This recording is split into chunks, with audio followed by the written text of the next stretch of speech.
ओम ज्ञानतिमिरान्धस्य ज्ञानाञ्जनशलाकया चक्षुरुन्मिलितमेन तस्मै श्रीगुरुवे नमः। श्रीचैतन्यमनोभीष्टं स्थापितं येन भूतले स्वयं रूपकदा मह्यं ददाति स्वपदान्तिकं। वन्देऽहं श्रीगुरुः श्रीयुतपदकमलं श्रीगुरून् वैष्णवाचं श्रीरूपं साग्रजातं सगण रघुनाथान्वितं तं सजीवं साद्वैतं सावधूतं पर्यनसहितं कृष्ण चैतन्य देवं श्री राधा कृष्ण पादान सगण ललिता श्री विशाखानवृताश्च नित्यानंदम नमस्तुभ्यं प्रेमानंद प्रदायते कलवकलमस्य नाशाय जानवे पतये नमः। नमो महावदन्याय कृष्ण प्रेम प्रदायते कृष्णाय कृष्ण चैतन्य नामने गौरव पंचतत्वात्मकं कृष्णं भक्त रूप स्वरूपम भक्तावतारम भक्ताख्यम नमामि भक्ति सत्यकम। हे कृष्ण करुणा सिंधु दीनबंधु जगतपदये गोपेश गोपिका कांत राधा कांत नमस्तुते। तप्त कांचन गौरांगे श्री राधे वृंदावनेश्वरी वृषभानुसुते देवी प्रणमामि हरिप्रिये। वाञ्छाकल्पतरुभ्यश्च कृपासिन्धुभ्यो च पतितानां पावनेभ्यो वैष्णवेभ्यो नमो नमः। जय श्री कृष्ण चैतन्य प्रभु नित्यानंद श्री अद्वैत गदाधर श्रीवासादि श्री गौर भक्तवृंद। हरे कृष्ण कृष्ण कृष्ण हरे हरे, हरे राम राम राम हरे हरे। तो आज हम लोग श्रीला लोकनाथ गोस्वामी के बारे में सुनेंगे, जो एक चैतन्य महाप्रभु के बहुत ही घनिष्ठ पार्षद थे। ठीक है ना। बोलते हैं लोकनाथ गोस्वामी का उल्लेख चैतन्य चरितामृत नामक ग्रंथ में विस्तार से हुआ है। बोलते हैं संगे गोपाल भट्ट दास रघुनाथ, रघुनाथ भट्ट गोसाई और लोकनाथ। जब रूप गोस्वामी मथुरा में रुके तो उनके साथ गोपाल भट्ट गोस्वामी, रघुनाथ दास गोस्वामी, रघुनाथ भट्ट गोस्वामी और लोकनाथ गोस्वामी भी थे। ठीक है। बोलते हैं श्री लोकनाथ गोस्वामी श्री चैतन्य महाप्रभु के निजी सहयोगी और भगवान के महान भक्त थे। जो श्री लोकनाथ गोस्वामी का जन्म श्री अद्वैताचार्य जी के शिष्य श्री पद्मनाभ भट्टाचार्य और सीता देवी के पुत्र के रूप में बांग्लादेश के जसोर के ग्राम में सन 1540 में हुआ था। पिताजी से ही व्याकरण आदि का अध्ययन करके ग्रंथों के अध्ययन के लिए शांतिपुर निवासी श्री अद्वैत आचार्य जी की पाठशाला में गए। श्री गौरांग महाप्रभु का अध्ययन भी वहीं चल रहा था, अतः प्रथम मिलन इनका अद्वैत आचार्य जी की पाठशाला में महाप्रभु से इनका मिलन होता है। ठीक है ना। तो इस तरह से महाप्रभु से जब मिलन होता है तो महाप्रभु से इनकी बातचीत होती है अद्वैत आचार्य जी की पाठशाला में। ठीक है। आगे बता रहे हैं कि चैतन्य महाप्रभु के निजी सहयोगी और भगवान के महान भक्त होने के कारण ये महाप्रभु के संगी गणों में से एक थे। श्री चैतन्य महाप्रभु के निजी सहयोगी थे और भगवान के महान भक्त थे। श्री चैतन्य महाप्रभु के आदेश का पालन करते हुए लोकनाथ गोस्वामी वृंदावन में रहने चले गए। उन्होंने गोकुलानंद नामक मंदिर की स्थापना की। श्री नरोत्तम दास ठाकुर ने लोकनाथ गोस्वामी को चुना। उनके आध्यात्मिक गुरु होने के नाते वे उनके एकमात्र शिष्य थे। चूंकि लोकनाथ गोस्वामी नहीं चाहते थे कि उनका नाम चैतन्य चरितमृत में उल्लेख हो, इसलिए हम अक्सर उस प्रसिद्ध पुस्तक में उनका नाम नहीं देखते हैं। ईबीआर रेलवे मार्ग पर यशोहार स्टेशन बांग्लादेश में स्थित है। रेलवे स्टेशन से बस द्वारा सोनाखाली गांव जाना पड़ता है और वहां से खेजरो नामक जाना पड़ता है। वहां तक पैदल जाना पड़ता है या बरसात के मौसम में नाव से तलखंडी गांव जाना पड़ता है। इस गांव में अभी भी लोकनाथ गोस्वामी के वंशज हैं, अर्थात उनके भाई के वंशज हैं। इनके छोटे भाई का नाम प्रागल्भ था, जिनके वंशज आज भी उस गांव में निवास करते हैं। लोकनाथ गोस्वामी की रचना नरोत्तम दास ठाकुर ने की है। इसमें लिखा है कि श्रीमद राधा विनोद सेवा संपतम समन्वितम पद्मनाभा तम जमम श्रीमन लोकनाथ प्रभु भजे। बोलते हैं मैं श्री पद्मनाभ के पुत्र श्री लोकनाथ प्रभु के चरण कमलों की पूजा करता हूँ। वे श्री राधा विनोद के चरण कमलों की अनन्य सेवा के भंडार हैं। तो जो लोकनाथ गोस्वामी जी थे, उनके विग्रह का नाम था राधा विनोद जी, जो आज भी गोकुलानंद मंदिर में उनकी समाधि है। और गोकुलानंद मंदिर में उनके द्वारा जो सेवित विग्रह थे राधा विनोद जी, वो आज भी गोकुलानंद मंदिर में विराजमान। बहुत ही सुंदर विग्रह है राधा कृष्ण के, जिनका नाम है राधा विनोद जी। बोलते हैं उनके छोटे भाई का नाम श्री प्रगल्भ भट्टाचार्य था। प्रगल्भ भट्टाचार्य के वंशज आज भी तालकोरी ग्राम में रहते हैं। बचपन से ही लोकनाथ गोस्वामी पारिवारिक जीवन के प्रति उदासीन थे। एक दिन अपने माता पिता को छोड़कर अब और अपना घर हमेशा के लिए छोड़ दिया और श्री गौरांग के महाप्रभु के पवित्र चरण कमलों के दर्शन करने के लिए नवद्वीप में मायापुर चले गए। श्री गौरांग देव ने लोकनाथ गोस्वामी को बड़े ही स्नेह से गले लगाया और शीघ्र ही उन्होंने लोकनाथ गोस्वामी को वृंदावन जाने का आदेश दिया। ठीक है ना। तो एक दिन क्या करते हैं लोकनाथ गोस्वामी, अपना घर परिवार छोड़ देते हैं और माता पिता को त्याग करके और गौरांग महाप्रभु के चरण कमलों का दर्शन करने के लिए नवद्वीप मायापुर जाते हैं। जैसे ही मायापुर जाते हैं, गौरांग महाप्रभु का दर्शन होता है तो बड़े स्नेह से गले लगाते हैं लोकनाथ गोस्वामी, क्योंकि ये लोग पाठशाला में एक साथ ही पढ़ा पढ़ा करते थे, अद्वैताचार्य। शीघ्र ही उन्होंने लोकनाथ गोस्वामी को वृंदावन जाने का आदेश दिया। लेकिन लोकनाथ गोस्वामी को कुछ प्रमाण से पता चला कि चैतन्य महाप्रभु 2-3 दिनों में ही घर छोड़कर संन्यास ले लेंगे, इसलिए वे बहुत चिंतित थे। श्री चैतन्य महाप्रभु लोकनाथ गोस्वामी के मन और हृदय को समझ गए और उन्हें सांत्वना देते हुए कहा कि हम वृंदावन में फिर से मिलेंगे। तो लोकनाथ गोस्वामी को डर था कि चैतन्य महाप्रभु जब संन्यास ले लेंगे तो पता नहीं वृंदावन आएंगे या नहीं आएंगे। ठीक है ना। लेकिन जब ये इनके मन में और हृदय में ये चिंता उठी लोकनाथ गोस्वामी के, तो चैतन्य महाप्रभु ने उन्हें सांत्वना प्रदान की कि मैं संन्यास लेकर फिर वृंदावन में आपसे मिलने आऊंगा। इस संबंध में श्री नरहरि चक्रवर्ती ने अपने भक्ति रत्नाकर नामक ग्रंथ में लिखा है कि जब वे श्री चैतन्य महाप्रभु के चरण कमलों पर रोते बिलखते हृदय से प्रार्थना कर रहे थे, तब लोकनाथ गोस्वामी को लगा कि वे श्री चैतन्य महाप्रभु के गले लग गए हैं। बाद में जब लोकनाथ गोस्वामी ने उन्हें विदा किया, तब भगवान ने उन्हें एक गोपनीय संदेश दिया जिसमें उन्हें बहुत सी सांत्वना प्रदान की। इसके बाद उन्होंने अपनी आत्मा श्रीमन महाप्रभु के चरण कमलों में अर्पित कर दी और सभी भक्तों को प्रणाम करके वे अपने मार्ग पर चले गए। इसके बाद लोकनाथ गोस्वामी कभी भी गृहस्थ जीवन में वापस नहीं लौटे, बल्कि श्री चैतन्य महाप्रभु के गहन वियोग में ग्रसित होकर वे एक तीर्थों से दूसरे तीर्थों में भटकते रहते थे। धीरे धीरे अनेक तीर्थों का भ्रमण करते हुए वे वृंदावन धाम पहुंचे। इसी बीच श्री चैतन्य महाप्रभु ने संन्यास ले लिया और जगन्नाथपुरी चले गए। पुरी में कुछ समय रहने के पश्चात भगवान के मन में पतित आत्माओं का उद्धार करने का विचार आया और इस प्रकार उन्होंने चैतन्य महाप्रभु ने दक्षिण भारत की यात्रा आरंभ की। भगवान के दक्षिण भारत भ्रमण की बात सुनकर श्री लोकनाथ गोस्वामी भी भगवान की खोज में दक्षिण भारत के लिए चल पड़े। श्री चैतन्य महाप्रभु दक्षिण भारत में अनेक तीर्थ स्थानों का भ्रमण करने और कुछ समय के लिए पुनः जगन्नाथपुरी में लौटने के पश्चात अंततः वृंदावन पहुंचे। यह सुनकर लोकनाथ गोस्वामी तुरंत वृंदावन चले गए। इसी बीच चैतन्य महाप्रभु प्रयाग धाम के लिए प्रस्थान कर गए। तो जैसे ही लोकनाथ गोस्वामी वृंदावन में आते हैं महाप्रभु से मिलने के लिए, तो पता लगता है कि महाप्रभु तो प्रयाग धाम के लिए प्रस्थान कर चुके हैं। वृंदावन पहुंचकर महाप्रभु को न तो लोकनाथ गोस्वामी का हृदय टूट गया, जब वो वृंदावन पहुंचे और महाप्रभु के दर्शन नहीं हुए तो लोकनाथ गोस्वामी का जो है हृदय जो है रूठ गया और वो फिर उन्होंने सब कुछ ठीक करने का निश्चय किया और अगली सुबह ही भगवान से मिलने के लिए प्रयाग के लिए प्रस्थान कर दिए। उस रात भगवान ने उन्हें स्वप्न में दर्शन दिया और उन्हें सांत्वना देते हुए कहा, हे लोकनाथ, वृंदावन में ही रहो, मैंने अपनी प्रतिज्ञा नहीं तोड़ी है, मैं पहले ही वृंदावन में आकर दूसरे रूप में वहां रहता हूँ। इस प्रकार तुम सदैव मेरे साथ जुड़े रहोगे। कुछ दिनों बाद श्री लोकनाथ गोस्वामी को श्री चैतन्य महाप्रभु के सबसे प्रिय अनुयायियों के मिलने का मौका मिलता है। वे श्री रूप गोस्वामी, श्री सनातन गोस्वामी, श्री गोपाल भट्ट गोस्वामी और श्री भूगर्भ गोस्वामी और अन्य भक्तों के बीच में दिव्य प्रेम का आदान प्रदान देखना अद्भुत लगता था। तो इस तरह से उनका मिलन जो है रूप गोस्वामी, सनातन गोस्वामी, गोपाल भट्ट गोस्वामी, श्री भूगर्भ गोस्वामी आदि से होता है।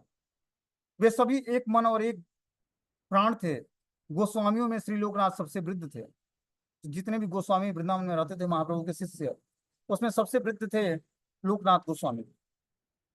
वे पूर्णतया प्रेम में लीन रहने लगे। हरि भक्ति विलास के मंगलाचरण में श्री सनातन गोस्वामी लोकनाथ को इस प्रकार प्रणाम किया है कि वृंदावन प्रिय बंदे श्री गोविंद पदाश्रितम श्रीमद काशीश्वरम लोका नाथनम श्री कृष्णदासकम। मैं श्री काशीश्वर पंडित श्री लोकनाथ गोस्वामी और श्री कृष्णदास कविराज गोस्वामी को प्रणाम करता हूँ, जो वृंदावन में ही श्री गोविंद को बहुत ही प्रिय हैं, जिनके चरण कमलों में आश्रय लिया हूँ। तो इस तरह से जो है बोलते हैं हरि भक्ति विलास में सनातन गोस्वामी लोकनाथ गोस्वामी को प्रणाम करते हुए कि मैं श्री काशीश्वर पंडित श्री लोकनाथ गोस्वामी और श्री कृष्णदास कविराज गोस्वामी को प्रणाम करता हूँ, जो वृंदावन में श्री गोविंद को बहुत ही प्रिय हैं और जिनके चरण कमलों का मैं आश्रय लिया हूँ। श्री लोकनाथ गोस्वामी वृंदावन के सभी 12 वनों में बड़ी आनंद से विचरण करते थे। तो लोकनाथ गोस्वामी जब वृंदावन में रहने लगे महाप्रभु के आदेश से, तो वृंदावन में 12 वनों का भ्रमण करते हैं और एक वन में उमराव नामक एक गांव था। एक वन में पहुंचे, वहां पर एक उमराव नामक एक गांव था। वहां के किशोरी कुंड के तट पर कुछ समय तक रहे ये। उनके मन में भगवान की पूजा स्थापित करने और उस प्रकार कृष्ण की सेवा करने की बड़ी इच्छा हुई। तो एक बार जब किशोरी कुंड पर बैठ के नाम जप कर रहे थे, तो उनके हृदय में इच्छा जागृत हुई कि मेरे पास भी राधा कृष्ण के विग्रह होते तो मैं भी उनकी सेवा करता। इस तरह से उन्होंने किशोरी कुंड पर नाम जप करते हुए इच्छा जाहिर की। लोकनाथ गोस्वामी की सेवा करने की आकांक्षा को समझकर कृष्ण स्वयं उनके समक्ष प्रकट हुए और लोकनाथ को एक विग्रह प्रदान करते हुए कहा, यह इस विग्रह को की पूजा करो। तो जैसे ही इन्होंने किशोरी कुंड पर यह इच्छा व्यक्त की कि मेरे पास भी राधा कृष्ण के विग्रह होते तो मैं उनकी सेवा करता, तो स्वयं कृष्ण प्रकट होते हैं और एक अपना विग्रह प्रदान करते हैं। बोलते हैं यहाँ इस विग्रह की पूजा करो। इस विग्रह का नाम राधा विनोद है। यह उन्हें यह सुंदर विग्रह देखकर भगवान अत्यंत अचानक अंतर्ध्यान हो गए। तो भगवान ने इस विग्रह उनको किशोरी कुंड पर प्रदान किया और फिर अंतर्ध्यान हो जाते हैं। बोलते हैं लोकनाथ गोस्वामी की सेवा करने की आकांक्षा को समझकर कृष्ण स्वयं उनके समक्ष प्रकट हुए और लोकनाथ गोस्वामी को एक विग्रह प्रदान करते हुए यहाँ इस विग्रह की पूजा आज भी होती है। इस विग्रह का नाम राधा विनोद है। उन्हें यह सुंदर विग्रह देखकर भगवान अचानक अंतर्ध्यान हो गए। इस पर लोकनाथ गोस्वामी चिंता से ग्रसित हो गए। उन्हें चिंता में लीन देखकर राधा विनोद मुस्कुराए और बोले कि तुम मुझे यहाँ क्यों लाए हो। तो जो विग्रह उनको मिला था मुस्कुराने लगे। जब भगवान अंतर्ध्यान हो गए कृष्ण, तो जो विग्रह दिया था विग्रह मुस्कुराने लगे और विग्रह ने बोला कि आप मुझे क्यों यहाँ लाए हो। मैं केवल आपके उद्देश्य को पूरा करने के लिए व्यक्तिगत रूप से यहाँ आया हूँ। तुम मुझसे क्या चाहते हो। तो उन्होंने बोला, मैं यहाँ पर उमराव गांव के पास में जंगल में रहता हूँ। इस किशोरी कुंड के पास जिसे तुम अपने सामने देख रहे हो, मैं अपना निवास स्थान बनाता हूँ। अब तुम्हें मुझे कुछ खाने को देना होगा, जल्दी करो। तो भगवान के श्री विग्रह उनसे खाने को मांगते हैं। ठीक है ना। लोकनाथ गोस्वामी के आनंद की सीमा नहीं रही, वे प्रेम की लहरों में बह गए। इसके बाद उन्होंने भगवान के खाने के लिए एक भोग तैयार किया। भगवान को ताजे केले के पत्ते पर बढ़िया चावल चढ़ाने के बाद उन्होंने भगवान के चरण कमलों में अपना प्रणाम अर्पित करके महान आनंद का अनुभव किया। इस तरह से लोकनाथ गोस्वामी जो है भगवान को भोग बनाते हैं और एक केले के पत्ते पर भगवान के लिए भोग परोसते हैं। और भगवान उस जब वो भगवान के चरण कमलों में प्रेयर करते हैं तो बहुत ही आनंद उनको अनुभव होता है। वे भगवान की अमृतमय सुंदरता को पीकर स्तब्ध रह जाते हैं। इसके बाद उन्होंने फूलों की सेज चढ़ाई और भगवान को विश्राम कराया। श्री लोकनाथ गोस्वामी ने इस स्थान को अपना निवास बना लिया। स्थानीय ग्रामीण और ग्वालों ने उनके लिए एक भजन कुटी का निर्माण करना चाहा, लेकिन उन्होंने इसे स्वीकार करने से इनकार कर दिया। भगवान की रक्षा के लिए उन्होंने एक कपड़े का थैला तैयार किया जिसमें वे हर समय अपने गले में रखते थे। श्री राधा विनोद लोकनाथ गोस्वामी के गले के एक रत्न जड़ित हार की तरह बन गए। कपड़े का थैला ही उनका मंदिर था। यह लोकनाथ गोस्वामी की साधना थी। जब वो इस धरती से उनका तिरोभाव हुआ नहीं हो गया, और यह उनके द्वारा बनाए गए कठोर वैराग्य का एक उदाहरण है। बोलते हैं कि जब लोकनाथ गोस्वामी इस धराधाम से चले गए तो उन्होंने बहुत ही वैराग्य पूर्ण जीवन अपना गुजारा, जो आज भी एग्जाम्पल है शास्त्रों में। बड़ी सावधानी से वे वृंदावन के गोस्वामी की संगति में रहते थे। श्री चैतन्य महाप्रभु अत्यंत प्रिय लोकनाथ गोस्वामी के जीवन और लीलाओं का संपूर्ण वर्णन करना अत्यंत कठिन है। जब श्री चैतन्य महाप्रभु उनके प्रिय अनुयायी श्री रूप और श्री सनातन गोस्वामी अंतर्ध्यान हो गए तो श्री लोकनाथ गोस्वामी उनका वियोग सहन नहीं कर पाए। इसके बाद उनके जीवन का एकमात्र उद्देश्य श्री चैतन्य महाप्रभु की इच्छा पूर्ति करना रह गया था। श्री लोकनाथ गोस्वामी ने श्री नरोत्तम दास ठाकुर को मंत्र दीक्षा प्रदान की। शास्त्रों में ऐसा कोई कोई उल्लेख नहीं है कि उन्होंने किसी अन्य शिष्य को भी स्वीकार किया था। तो लोकनाथ गोस्वामी ने अपने श्री विग्रहों के सामने यह प्रण लिया था कि मैं किसी को शिष्य के रूप में स्वीकार नहीं करूंगा। लेकिन नरोत्तम दास ठाकुर जो है ने ठाना था कि मैं लोकनाथ गोस्वामी को ही अपना गुरु बनाऊंगा। तो लोकनाथ गोस्वामी रात को उठते 2 बजे और जाते घर से कुछ दूरी पर खेत में मल त्यागने के लिए। तो जहां पर लोकनाथ गोस्वामी मल त्यागते तो नरोत्तम दास ठाकुर वहां पहले ही पहुंच के सफाई करते और वहां पर जल रखते और हाथ धोने के लिए मट्टी रखते। ये कार्य बहुत दिनों तक किया। तो लोकनाथ गोस्वामी को लगा कि ऐसा कौन कर सकता है, रेगुलर ये कार्य होता था। और नरोत्तम दास ठाकुर जो है बंगाल से आए हुए थे और राजघराने के पुत्र थे, जमींदार के पुत्र थे। तो लोकनाथ गोस्वामी को लगता था कि मैं जमींदार, नरोत्तम दास ठाकुर ने कितनी बार प्रस्ताव रखा कि आप हमें दीक्षा प्रदान कीजिए, लेकिन लोकनाथ गोस्वामी मना कर देते कि मैंने अपने राधा विनोद के सामने ये वचन लिया है कि मैं किसी को शिष्य के रूप में स्वीकार नहीं करूंगा। लेकिन नरोत्तम दास ठाकुर ठान लिया था कि मैं लोकनाथ गोस्वामी से ही दीक्षा लूंगा। तो इस तरह से क्या होता है, रोज ये सेवा करने लगते हैं, जाकर उनका मल की सफाई करते हैं, उस स्थान को पवित्र करते हैं, और फिर वहां पर लोकनाथ गोस्वामी आते हैं और मल त्याग करते हैं। इस तरह से कुछ दिनों तक सेवा किया। एक दिन पता लगा कि लोकनाथ गोस्वामी एक दिन उस स्थान पर पहुंचे, तो देखते हैं कि एक दिन बहुत पहले पहुंच गए उस स्थान पर। देखिए कि नरोत्तम ये कार्य करता है, रोज इस स्थान को साफ करता है और जल रखता है और हाथ धोने के लिए मट्टी रखता है। तो उस दिन उनका हृदय पिघला, और उस दिन उनको शिष्य के रूप में उन्होंने स्वीकार किया, नरोत्तम दास ठाकुर को, और उनको दीक्षा प्रदान किया। नरोत्तम दास ठाकुर की विनम्रता देखकर लोकनाथ गोस्वामी ने उन्हें स्वीकार किया और दीक्षा प्रदान किया। श्री लोकनाथ गोस्वामी अपने वृद्धावस्था में खैरा ग्राम के खदीरा वन में अपना भजन करते हुए प्राण त्याग कर भगवान की सनातन अव्यक्त लीलाओं में लीन हो गए। उस स्थान पर श्री युगल कुंड नामक एक कुंड है। उस कुंड के तट पर श्री लोकनाथ गोस्वामी की समाधि आज भी है। ऐसा कहा जाता है कि जब कृष्णदास कविराज गोस्वामी लोकनाथ गोस्वामी के पास गए, तो श्री चैतन्य चरितामृत को संकलित करने के लिए उनका आशीर्वाद मांगा। तो लोकनाथ गोस्वामी ने अपना आशीर्वाद दिया, लेकिन कविराज गोस्वामी को चैतन्य चरितामृत में अपना नाम उल्लेख करने से रोक दिया। तो कृष्णदास कविराज गोस्वामी जिन्होंने चैतन्य चरितामृत को लिखा है, उन्होंने लोकनाथ गोस्वामी से आशीर्वाद प्राप्त करने के लिए एक बार जाते हैं और उनसे आशीर्वाद मांगते हैं कि आप हमें आशीर्वाद दें कि मैं चैतन्य चरितामृत का वर्णन ठीक से कर पाऊँ। ठीक है ना। तो कृष्णदास कविराज गोस्वामी को उन्होंने मना किया कि मैं तो आपको बताऊंगा, आशीर्वाद दूंगा, लेकिन आप अपने ग्रंथ में हमारा नाम कहीं उद्घाटित मत करें। लोकनाथ गोस्वामी का उल्लंघन करने के डर से, गोस्वामी के आदेश का उल्लंघन करने के डर से कृष्णदास कविराज गोस्वामी ने चैतन्य चरितामृत में उनका केवल संक्षिप्त में उल्लेख किया है। श्रावण मास की कृष्णाष्टमी के दिन वे भगवान की सनातन लीलाओं में लीन हो गए। वे नरोत्तम दास ठाकुर महाशय अपने श्री गुरुदेव के चरण कमलों में इस प्रकार प्रार्थना करते हैं।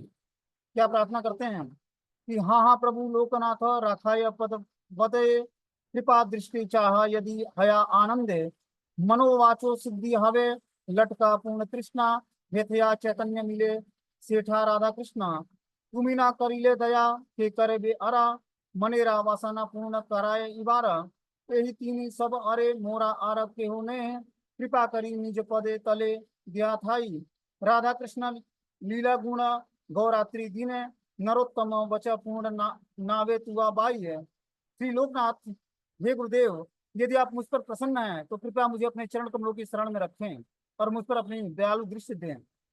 आपकी दया से मैं आंतरिक तृप्ति की पूर्णता को प्राप्त कर सकूंगा, और आप आपकी कृपा से दया करो मैं किसी दिन श्री चैतन्य और राधा कृष्ण की लीलाओं में पार्टिसिपेट कर पाऊं। यदि आप मुझ पर दया नहीं करते हैं तो मैं क्या करूंगा। कृपया बस एक बार मेरे दिल की इच्छा पूरी करें। जन्म और मृत्यु के तीनों लोकों में आपकी दया की आवश्यकता किसी को नहीं है। कृपया मुझे अपनी दया दें और मुझे अपने चरण कमलों में स्थान प्रदान करें। कृपया मुझे अपनी दया दृष्टि दें और मुझे अपने चरण कमलों में स्थान दें कि दिन रात मैं राधा और कृष्ण के गुणों को और लीलाओं का गान कर सकूं। फिर भी श्री राधा गोविंद और चैतन्य महाप्रभु की सेवा के लिए नरोत्तम दास ठाकुर की आंतरिक आकांक्षाएं केवल आपकी कृपा से ही पूरी हो सकती है। हे लोकनाथ गोस्वामी, आप पर हम पर कृपा करें। तो इस तरह से नरोत्तम दास ठाकुर गीतों के माध्यम से लोकनाथ गोस्वामी से प्रार्थनाएं करते हैं और उनकी कृपा की याचना करते हैं कि मैं दिन रात राधा कृष्ण के गुणों और लीलाओं का गान कर सकूं। ऐसी कृपा आप हमें प्रदान करें।